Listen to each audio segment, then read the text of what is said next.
All right, let's get right into it.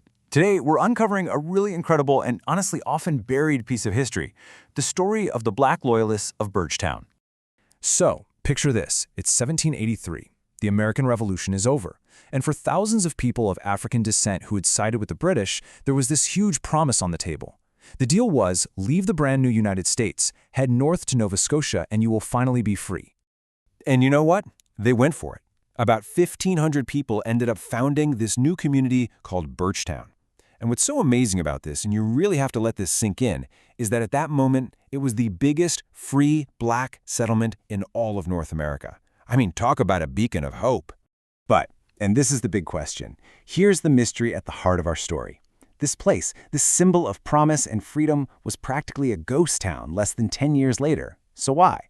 Why would nearly half the people pack everything up and cross the entire Atlantic Ocean again? That's what we're going to figure out. And you know, the first clues to solving this mystery, they don't come from some dusty old history book. Nope, they actually come from the ground itself, from right under our feet, with a modern discovery that really started to change everything. So the whole thing really cracked wide open back in 1998. Archaeologists were digging, and they found a cellar. Just a simple stone-filled cellar. And yeah, it might not look like much, but this one little discovery, it turned out to be the key to unlocking the story of a community that history had pretty much forgotten.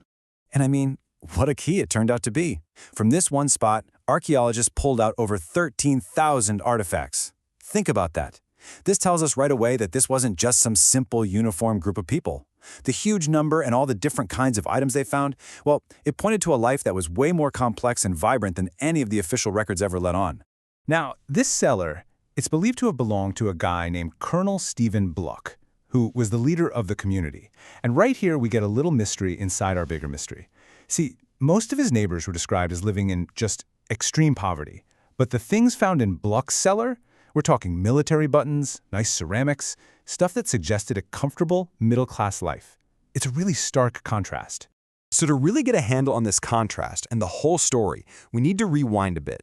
Let's dig into how this community even came to exist in the first place and what exactly they were promised. Okay, first things first, who were the Black Loyalists? Well, these were people of African descent. Some were enslaved, some were already free, who made a really big decision during the American Revolution. They chose to side with the British, and the deal was pretty straightforward. Fight for the king, and in return, you get your freedom and a chance at a whole new life. So, when the war was over, more than 3,000 Black Loyalists made that journey north to what we now call Canada's maritime provinces. And about half of them, around 1,500 people, settled in Birchtown, totally ready to start building that future they'd been promised. But this is where the dream starts to sour. That hopeful vision of a new life, built on all those promises from the British, it started to fall apart, and it happened fast.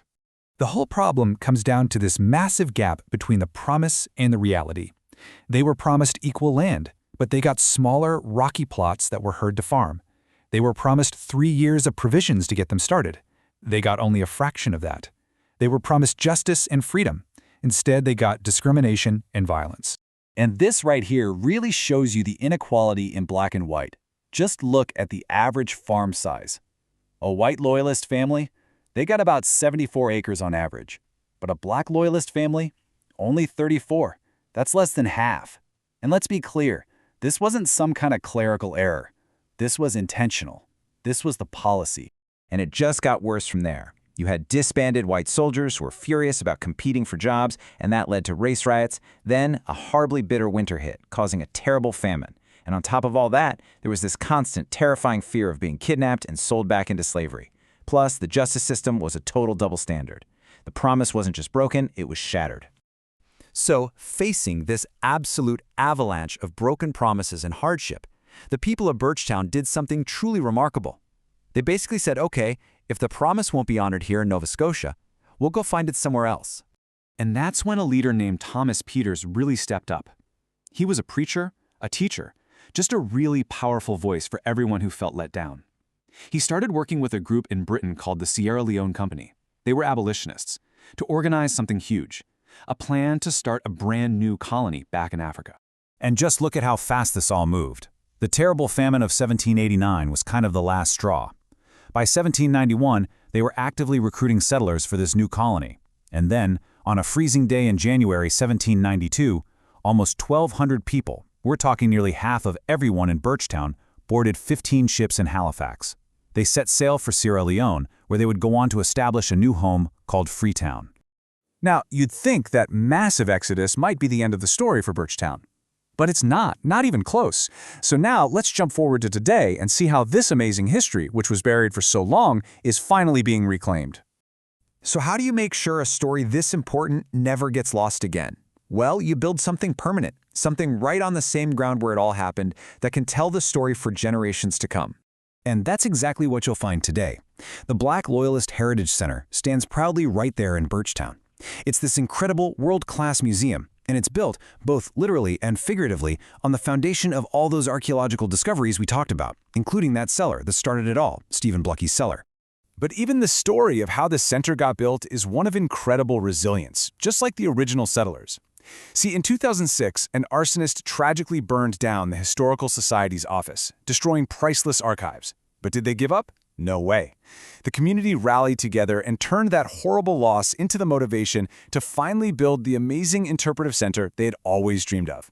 It's a true from ashes to ancestors story. And one of the most powerful things inside is a virtual book of Negroes. Now, the original was this huge British ledger that listed the names of all 3,000 Black Loyalists who left New York. And today, their descendants can walk into this center, touch a screen, and find the names of their own ancestors who took that first leap of faith toward freedom. It's just incredibly moving. You know, the story of Birchtown is powerful proof that history is never really buried for good. It's just waiting for someone to find it. And it really makes you wonder, right? What incredible stories of struggle, of resilience, of hope are waiting right now, just under the surface, in your own community?